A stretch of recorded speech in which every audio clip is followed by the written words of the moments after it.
இல்லை, இது ஒரு நிகழ்வு இல்லை. தெரியும், வெளியில் வந்து வராத நாட்டுக்குள்ளே இது மாதிரி பல வன்புணர்வுகள் நடந்து கொண்டு தான் இருக்குது. பெண்களுக்கு எதிரான பாலியல் கொடுமைகள். இது எப்படி பார்த்தாலும் இதை சகித்து கொள்ள முடியல. இது தொடர்ச்சியாக நடக்குது. ரொம்ப வலியாக இருக்குது. எப்படின்னா 6-7 வயசு குழந்தை இந்த ஹாசினியை ஒருத்தர் வன்புணர்வு செய்து கொலை பண்ணிடுறாரு, எரிச்சு கொண்டுறாரு. 30 நாளில் திருப்பி வர்றாரு. திருப்பி வந்து பெற்ற தாயே கொண்டு நீதிமன்றம் அவருக்கு தண்டனை எண்ணிக்கி விடுதலை செஞ்சிருக்கு. இந்த மாதிரி இதெல்லாம் பார்க்கும்போது இந்த மாதிரி குற்றங்கள் இது ஒரு பெரிய சாதாரணமாயிருது. இதெல்லாம் ஒரு பெரிய இது இல்லை அப்படின்னு ஆயிடுது. எப்படி பார்த்தாலும் இந்த சமூகம் வாழ்வதற்கு வாய்ப்பற்ற ஒரு நரகமாயிடுச்சுங்கிறதான் ஒரு கொடுமையானதாயிடுச்சுன்னு நினைக்கிறேன். ஒரு செயல், இந்த மாதிரி செயலெல்லாம் பார்க்கும்போது, ஒரு செயல் எதனால் வருதுன்னா சிந்தனையின் வெளிப்பாடு தான் செயல். சிந்தனை எதிலிருந்து வருது? அது சமூகத்தின் விளைச்சல் தான் சிந்தனை. சமூகமே கேடுகட்டுருச்சு. நிறைந்த போதை, எங்கு பார்த்தாலும் போதை. அந்த இடத்த நீங்கள் பாருங்கள், எங்கள் பிள்ளைகள் போய் சண்டை போட்டிருக்காங்க. அந்த இடமே நீ ரொம்ப நாளாக அங்கே சரக்கு 24 மணி நேரம் விற்றுக்கிட்டு இருக்கிற ஒரு இடமா இருக்குது. அந்த இடம், அந்த குற்றம் நடந்த இடம். கேட்டால் பயமாக இருக்குது. படிக்க போன பொண்ணு 1ஆம் ஆண்டு போயிருக்கு, 18 வயசு பூர்த்தி ஆகலை. அது ஒரு பையனோட போய் இரவு 11 மணிக்கு மேலே அது ஒரு தனியாக ஒரு இடத்துல போய் அவங்க சந்திக்க போயிருக்காங்க. அந்த இடத்துல இவங்க அங்கே உட்காந்து தண்ணி அடிச்சுட்டு இருந்திருக்காங்க. இந்த முறையற்று விற்றுக்கிட்டு இருந்த இடம் அது.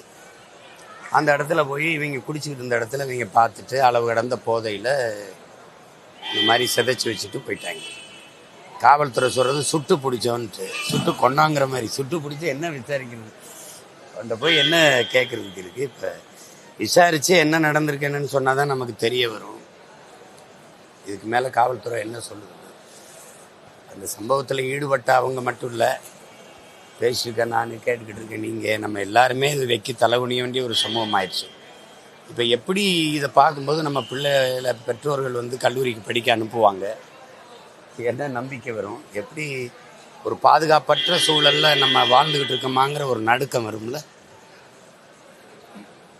அவர் மதுரையிலேருந்து அனுப்பியிருக்காரு இல்லையா?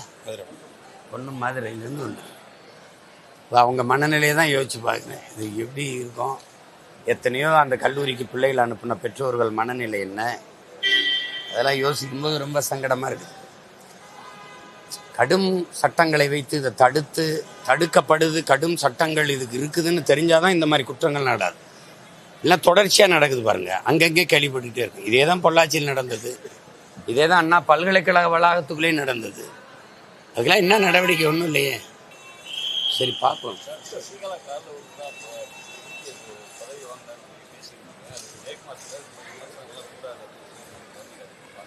இது விமர்சனம் இல்லை, நான் சொல்றது விமர்சனம் இல்லை, உண்மையை சொல்றேன்.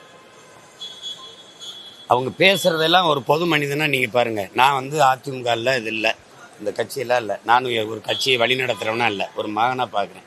பொதுவாக இந்த துரோகத்தை பற்றி பேசுறது, சமூக நீதி பேசுறது, சுயமரியாதை பேசுறது, இதையெல்லாம் பேசுறதுக்கு இவங்களை யாருக்காவது தகுதி இருக்கான்னு நீங்க யாராவது சொல்லுங்க. யாராவது நீங்களே சொல்லுங்க. என்ன சிரிக்கிறீங்க?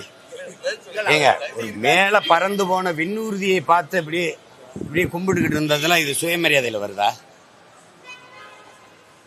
பேசியிருக்க மாட்டேன். நான் தான் திராவிடத்தின் உண்மையான வாரிசு. நம்ம வெறி வருமா வராதா? இவங்க கதை விட்டுக்கிட்டு இருக்கிறத ஆரியத்தை எதிர்க்க வந்ததே திராவிடம்ங்கிறாங்க. தமிழன்னு இருந்தா, நாங்கள் தமிழர்னு வச்சா பார்ப்பனன் நானும் தமிழர்னு உள்ள வந்துருவானே அப்படின்னு தான் அதில் ஐயா ராமசாமியிலேருந்து ஐயா வீரமணி வரை கதை விட்டுக்கிட்டு அதே கருத்து தான் இன்னைக்கு வரைக்கும் சொல்கிறாங்க. அதானே சொல்கிறாங்க. அப்போ திராவிடம் இருக்கும்போது ஆரிய பெண், பார்ப்பன பெண் ஜெயலலிதா எப்படி தலைமையேற்று வந்துச்சு? எப்படி உள்ள வந்துச்சு? 30 ஆண்டுகள் தலைவராக இருந்துச்சு, 20 ஆண்டுகளே அமைச்சராகவே இருந்தது. எல்லாரும் அவங்க ஆரியத்தின் காலில் விழுந்து தான் வாங்கினீங்க. நீங்களே ஒரு இதை கொடுத்து, செங்கோலை கொடுத்து, சமூக நீதியாத்த வீராங்கனைன்னு போய் எடுத்துக்கிட்டீங்க. என்ன கதை விடுறீங்க? ஆரியத்தின் முன்பு திராவிடம் மண்டிட்டுச்சு. மண்டிட்டா கூட பரவாயில்ல, குப்பரை விழுந்து கும்பிட்டுருச்சு. இதில் சுயமரியாதை பேசிட்டு இருக்கிறீங்க. இதான் தன்மானமா? இதான் தமிழினத்தின் தலை நிமிர்வா? செல்ஃப் ரெஸ்பெக்ட் மூமெண்ட் இதுதானே? கார் டயரை விழுந்து கும்பிடுறது. ஒருத்தராவது அந்த அம்மாவுக்கு முன்னாடி நின்று சொல்லுங்கம்மா அப்படி பேசுனது 2 பேர் இருப்பாங்க. ஒன்று எங்கள் மாமா காளிமுத்து, இன்னொரு மாமா திருநாக்கரசு. வேற யாராவது சொல்லுங்க, யாராவது? ஏன்னா ஐயா பொன்னையின் மாதிரி யாராவது ஒருத்தர் 2 பேர் இருப்பாங்க மூத்த. மற்ற எல்லாம் இப்படித்தான். அதையும் தான் சொல்லியிருக்கு. திமுகவோ அதிமுகவோ சுயமரியாதை பற்றி பேச இருக்கல, அதையும் தானே பேசுன மேடையில். நீங்கள் அதை கேட்கலையே.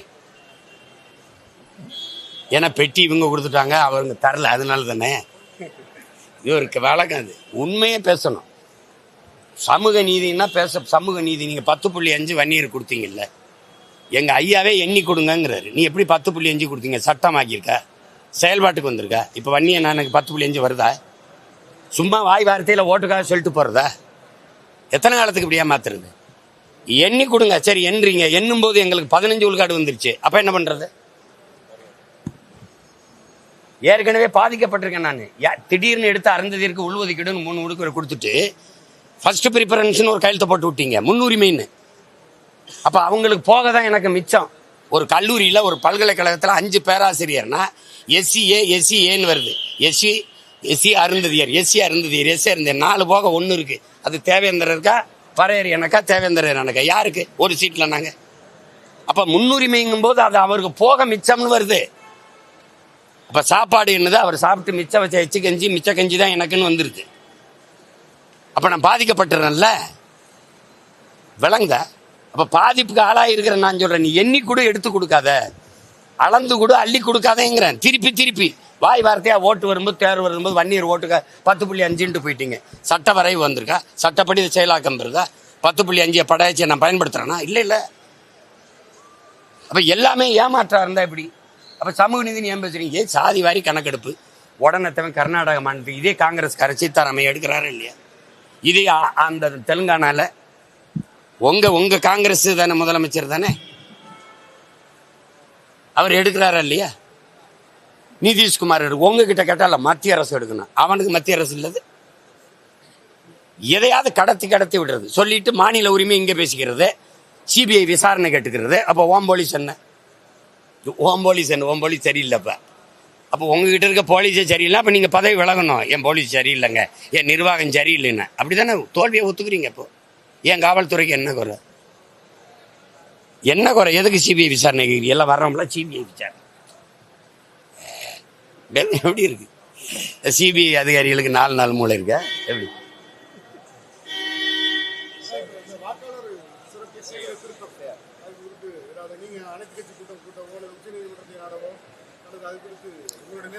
அதெல்லாம் இல்லை, அது நாடுறது கிடுறது இல்லை. தேவையற்ற வேலையை செய்து பிஜேபி எப்படின்னா, எந்த வேலை இல்லைன்னா மக்களை, ஹிட்லர் சொன்னதான், மக்களை எப்பவுமே பதட்டமாக வச்சிரு, அப்போ தான் நம்ம என்ன தவறு செஞ்சாலும் அவனுக்கு கவனத்துக்கு போகாதுன்ட்டு. சிஏன்னு ஒன்று கொண்டு வந்துச்சு. ஒரு வருஷம் 1.5 வருஷம் அதுலேயே காலத்தை ஓட்டுச்சு. இப்போ இந்த சிறப்பு வாக்காளர்னு அது என்ன சொல்லுது? அது கேட்டிருக்க எதையாவது பாருங்கள். நாங்கள் கேட்குற ஆவணங்களெல்லாம் கொடுத்தா தான் வாக்கு. எங்கள் ஆத்தால போய் என்ன ஆவணம் கொடுப்பேன்?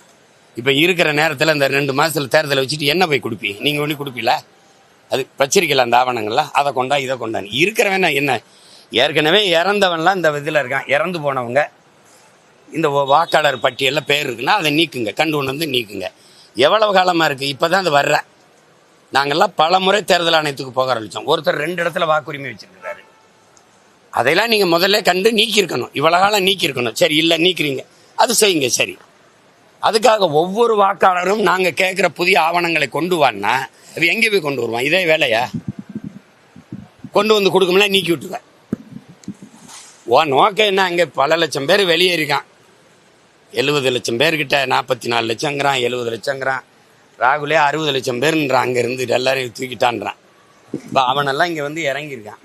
அந்த பீகாரியனுக்கு கூட வாக்கு கொடுக்கணும். நீங்கள் 6.5 லட்சம் பேர்னு சொல்கிறீங்க. அது எனக்கு பயனா 3 தொகுதி, என்னோட தொகுதியில் 3 தொகுதி, அவன் 6.5 லட்சம்னா. அப்புறம் கடைசியாக அது பீகார், இன்னொரு பீகார் ஆயிரும். ஏற்கனவே பூரா இந்திக்காரன், எங்கே பார்த்தாலும் இந்திக்காரன் இருக்கான். இந்த விண்ணூர்தி நிலையத்தில் நம்ம ஆஃபீஸர் இருக்கான்னா, அதிகாரி இருக்கான்னா. அப்புறம் தனி மனிதன் கிடையாது அஜித்குமார் அவர் சொல்கிறது. நான் சொல்கிறேன், அது நான் சொன்ன அதே கருத்தை தான் அவர் இந்த அஜித் தம்பி வலியுறுத்துறாரு. அது என்னன்னா, இந்த மாதிரி இந்த முறையே தவறுன்றார். அவர் வந்தாருன்னா போன மக்கள் மேலேயும் குற்றம் இருக்குல்ல. இந்த மாதிரி கலாச்சாரமே தப்பு தானே அது. அதை தான் அவர் சாடுறார். முதல்ல இந்த முறையே தப்பு. அதான் திரும்ப திரும்ப நான் சொல்கிறேன், அமெரிக்கா மாதிரி வந்துருங்க, ஒரு ஊராக போய் பேசுகிற முறையை விடுங்க, ஒரு இடத்த கொடுங்க. திருச்சின்னா ஒரு மாநகரில் எங்களுக்கு ஒரு இடம் தாங்க, இவ்வளோ ஊடகம் வந்துருச்சு, நவீன அறிவியல் வந்துருச்சு, நாங்கள் பேசுகிறோம், எனக்கு ஒரு 1/2 மணி நேரம் கொடுங்க. ஐயா ஸ்டாலின் ஒரு 1/2 மணி நேரம், ஐயா எடப்பாடி, தம்பி விஜய்க்கு, ஐயா அன்புமணிக்கு, அண்ணன் திருமாவளவனுக்கு, தலைவர்களுக்கு ஆளுக்கு கொஞ்சம் கொஞ்சம் நேரம் கொடுத்துருங்க. அவங்க பேசட்டும், கொண்டு போங்க. யார் பேசுறது சரியாக இருக்கோ ஓட்டு போட்டு போகட்டும், இவ்வளோதானே. இது ஒரு அநாகரிகமான கலாச்சாரமாக தான் இருக்குது. அதை ஒழிக்கணும். அமெரிக்காலாம் மற்ற நாடுகள்லாம் இப்படி இல்லை, ஐரோப்பிய நாடுகள்லாம் இப்படி இல்லை.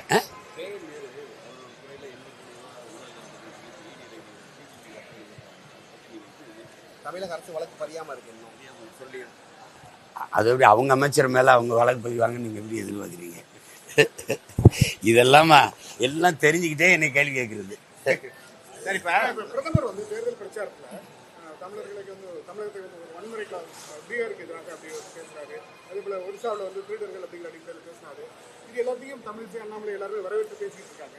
உங்களோட கருத்து என்னவா இருக்கு? என்ன சொல்றது, எங்கள் அம்மாலாம் பேசுறது கஷ்டமாக தான் இருக்குது. ஏன்னா அவங்கள தமிழிசைன்னு எடுத்துகிட்டு ஹிந்தி சங்கீத்துன்னு வேணால் வச்சுக்கலாம்.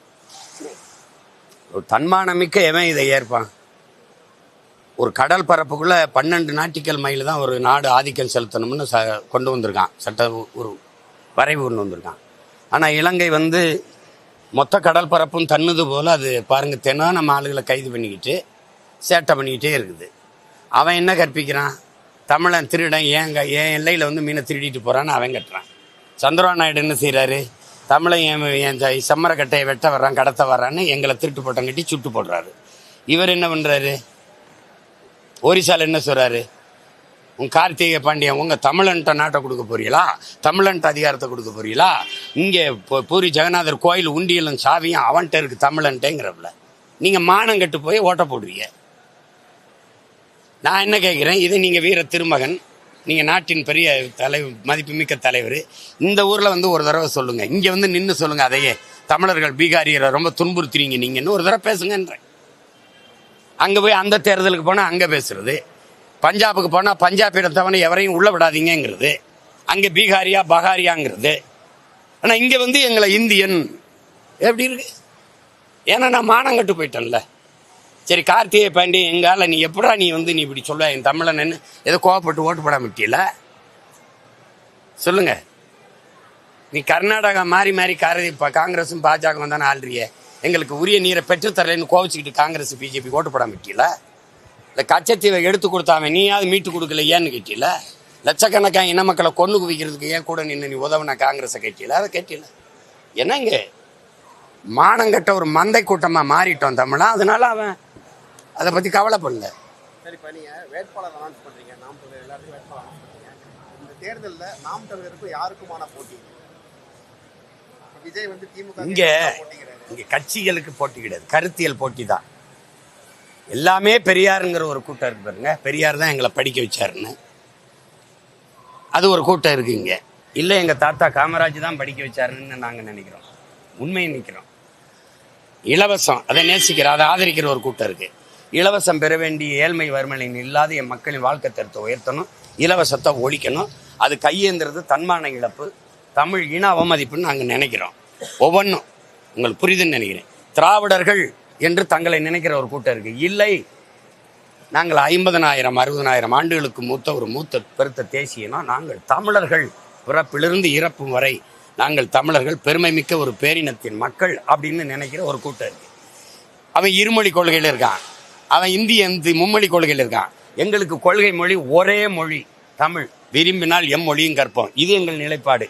இப்படி ஒரு கோட்பாட்டு போர் இருக்கு பாருங்க. இதுதான் இங்கே நடக்குது.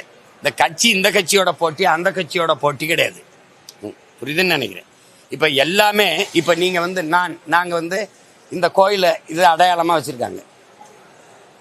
இப்போ எங்கள் ஆட்சி நாங்கள் என்ன சொல்கிறோம், இது எடுத்துருவோம். எடுத்துட்டு எங்களுக்கு அடையாளம்ங்கிறது கல்லணை அவ கட்டினவன், பெருவுடையார் கோயில் அதை கட்டினவன். இந்த இடத்த எடுத்துட்டு கெம்பக்கவுடாவுக்கு எப்படி அவன் பேர் வச்சிருக்கானோ, கர்நாடகாவில் மராட்டி மன்னன் சிவாஜிக்கு பேர் வச்சு எப்படி அவன் செலவு வச்சிருக்கானோ அப்படி இதை எடுத்துட்டு கல்லணை அல்லது பெருவுடையார் கோயிலை வச்சு அங்கே என் பாட்டை ராஜராஜ சோழன் அல்லது கரிகால் சோழன் சிலையை வச்சு விண்ணூர் நிலையத்துக்கு பேர வைப்போம். இது தமிழ் தேசியம். இது எல்லாம் வைப்பான் பூரா இந்தியில் இருக்குதுல்ல, எல்லா இடத்துலையும் இந்தியில் இருக்கு. கேட்டால் இந்திக்காரன் வசதிக்குங்கிறான். நான் டெல்லிக்கு வரேன், மும்பைக்கு வரேன், என் வசதிக்கு என் மொழியில் இல்லையே. அது ஏன்? இதை திராவிடம் கேட்க மாட்டான், தமிழ் தேசியம் கேட்கும். போர் புரியுதா? இந்த சிக்கல் புரியுதா என்னன்னு? இதுதான் இங்கே போட்டி. ஓட்டுக்கு காசு கிடையாது, ₹1 கிடையாது. வாக்கு மதிப்புமிக்க உரிமை விற்பனைக்கு கிடையாது. வாக்குக்கு காசு கொடுத்து வாங்குறவன் மக்களுக்கு சேவை செய்ய மாட்டான். இந்த அடிப்படையிலிருந்து பிரிகிறோம் நாங்கள். எந்த கட்சி நீங்கள் போட்டு இந்த கட்சி எந்த கட்சி தேர்தலில் ஓட்டு காசு கொடுக்காம நிற்கும்னு சொல்லுங்க. நான் வச்சிருக்க 36 லட்சம் ஓட்டு ₹1 காசு கொடுக்காம பெற்ற ஓட்டு. இந்த கட்சியில் ஏதாவது ஒன்று சொல்ல சொல்லுங்க. நீங்கள் சொல்லுங்க, யாராவது கேட்டு சொல்லுங்க. இந்த போட்டியை தான் நீங்க பாக்கணுமே இல்லையா? எந்த கட்சிக்கும் போட்டி? அது இப்படி இருந்தும் 20 வருஷமா நம்மளால ஜெயிக்க முடியல சார். நீங்க 20 வருஷங்கிறீங்க, நானே தேர்தல் அரசியலுக்கு வந்து 10 வருஷம் தான் ஆகுது. நீங்க திருப்பி 20 வருஷம்ன்றீங்க. ஏன் அவ்வளவு வெறுப்பு இருக்கு என் மேல உங்களுக்கு? நான் ஜெயிக்கல, என்ன உங்களுக்கு பிரச்சனை? ஜெயிக்கல, என்ன பிரச்சனை? ஜெயிக்க முடியலையே அப்படின்னு நீங்க என்ன ஓட்டு போட்டீங்களா? அப்புறம் எங்க கேட்குறீங்க? போட்டு கேளுங்க, ஜெயிப்பேன். எங்களுக்கு என்ன தகராறு? வாக்கிய தகராறு, அண்ணன் தம்பி தகராறு. கருத்தையெல்லாம் அண்ணன் அவங்க ஒரு கட்சி வச்சிருக்காங்க, நாங்கள் ஒரு கட்சி இருக்கோம். அது ஒரு திராவிட கோட்பாடு, நாங்கள் தமிழ் தேசிய கோட்பாடு. அதில் அண்ணன் தம்பி உறவு வேற, இது வேற. இப்போ வந்து தமிழிசை அம்மா இங்கே இருக்கும்போது ஐயா குமரி ஆனந்தன் காங்கிரஸில் இல்லையா? சொல்லுங்க. ஐயா ஈவிகே சலங்கம் இங்கே இருக்கும்போது சுலோசனா சம்பத் அம்மா அதிமுக இல்லையா? கருத்து வேற, அண்ணன் தம்பி உறவு வேற. போட்டு குழப்பிக்காதீங்க, புரியுதா? மனித நாகரிகமற்ற ஒரு இனமா தமிழன் வந்துடக்கூடாது, புரியுதா? இது மனித மாண்பு. அண்ணன் உடம்பு முடியாமல் இருக்காருன்னா மருத்துவமனையில் பார்க்குறது தம்பியோட கடமை, அது வேற. நான் எங்கள் அப்பா இறந்ததுக்கு முதல்ல அழைச்சி பேசினார். நான் அம்மா மாரியம்மா இறந்ததுக்கு ஊருக்கு போய் துக்கம் விசாரித்தேன். அதெல்லாம் நீங்கள் போயிட்டு இந்த இருக்கிற கொஞ்சம் நெஞ்ச நாகரிகத்தையும் கொலை செஞ்சிடாதீங்க வேற.